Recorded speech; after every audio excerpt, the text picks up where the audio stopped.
Hello. मां सरस्वती के मंदिर में दीपमान सम्मानीय मंच बच्चों का उत्साह काबिले तारीफ है और वाकई में आपने वो करके दिखा दिया। मैं देख रहा हूँ सुबह से जो शायद सोचा नहीं था। हमारे लड़के किसी से पीछे नहीं है। 2 लाइन आपके लिए, उसके बाद मेरी बात रखूंगा। परिंदों को तालीम नहीं दी जाती उड़ानों की, वो तो खुद ही दूरियां तय कर लेते हैं आसमानों। हाँ, हिंदी का आदमी होने के नाते भैया कोई कभी कभी तो मैं हूं नहीं, डांस वांस मुझ पे आता नहीं है। बच्चों ने कहा तो कुछ तुकबंदी जोड़ लेता हूं। तो एक छोटी सी तुकबंदी मैंने जोड़ी और अभी तैयार की थी, मैं आपको सुना देता हूं। भैया एक बार मैं देखो इस मंच से एक आवाज मैं आपके बीच में पहुंचाना चाहता हूं और आवाज ये है कि आजकल भारत के ऊपर इंडिया हावी है कि नहीं है? इसमें कोई शक नहीं है। कल के प्रोग्राम में भी हमने देखा, आज भी देखा, भारत के ऊपर इंडिया हावी है। तो मैं आज समझ रहे हो इसका, भारत के ऊपर पाश्चात्य संस्कृति का प्रभाव है इंडिया। तो एक बार एक शहर में मैं एक दावत में चला गया, शादी में। तो मेरा विषय पर आता हूँ, एक शहर की दावत, एक हास्य व्यंग है और क्या स्थिति होती है देखिए।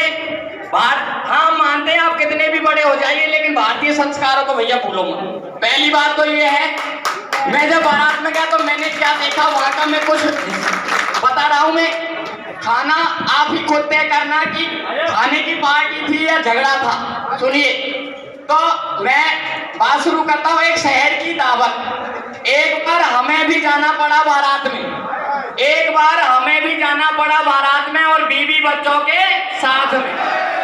एक बार हमें भी जाना पड़ा बारात में और बीवी बच्चों के। स्वभाव से हम थोड़ा रूखे थे उस समय, स्वभाव से हम थोड़ा रूखे थे। खाना नहीं खाया था, भूखे थे। कारण बताया है, खाना नहीं खाया, भूखे थे। जैसे ही अब हम जाके वहां बैठ जाते हैं, पहले जाके हॉल में बैठ गए सब लोग। अब शादी पार्टी का इंतजाम है और क्या होता है देखिए, जैसे ही खाने का ऑर्डर आया हॉल में, जैसे ही खाने का ऑर्डर आया हॉल में और भगदड़ सी मच गई पांडाल में। जैसे ही खाने का ऑर्डर आया हॉल में और भागदड़ सी मच गई पांडाल। और सुनना भैया, गौर देना, गांव की बारात थी और गांव की बारात ये नहीं देखती कि व्यवस्थाएं दूसरे की क्या है। तो सुनो भाई, एक के एक ऊपर बरसने लगे। सुनिए पार्टी का हाल, एक के ऊपर एक बरसने लगे और जिसने झपटा सो झपटा, बाकी सब तरसने लगे। एक के ऊपर एक बरसने लगे और जिसने झपटा सो झपटा, बाकी सब तरसने लगे। अब मैं हाल बताऊं, एक एक पात्र, एक एक का हाल बताऊं। सबसे पहले मैंने एक बुढ़े बाबा को देखा। हाँ, हिम्मत की दाद देनी पड़ेगी युवाओं की भीड़ में। और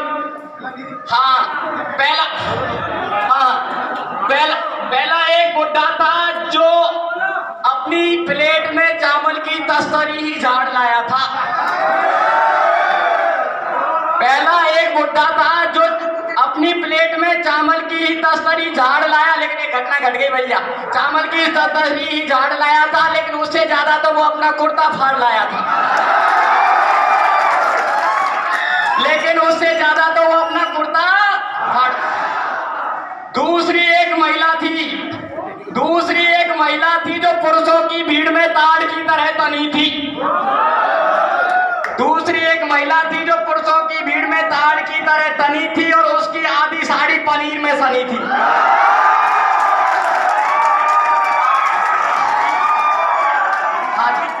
उसकी आधी साड़ी पनीर में सनी थी। मैं बार बार उसे धो रही थी और पड़ोसी से मांग के लाई थी, इसलिए रो भी रही थी। तीसरा एक युवा था जो भीड़ में जाने से पहले दंड फेल रहा था। तीसरा एक युवा था जो भीड़ में जाने से पहले दंड फेल रहा था और जो भी उसके सामने आता उसे ठेल रहा था। देख के मैंने उस दावत का हाल मैंने श्रीमती जी से कहा कि लौट चले सही सलामत। या खाना खाना इज्जत खराब करने से ज्यादा नहीं। तो यह देख हाल मेरे श्रीमती जी से कहा लौट चले सही सलामत, तो बीवी बिगड़ गई और क्या कहा सुनिए। हाँ जी, बीवी बोली, हाँ जी सुनिए,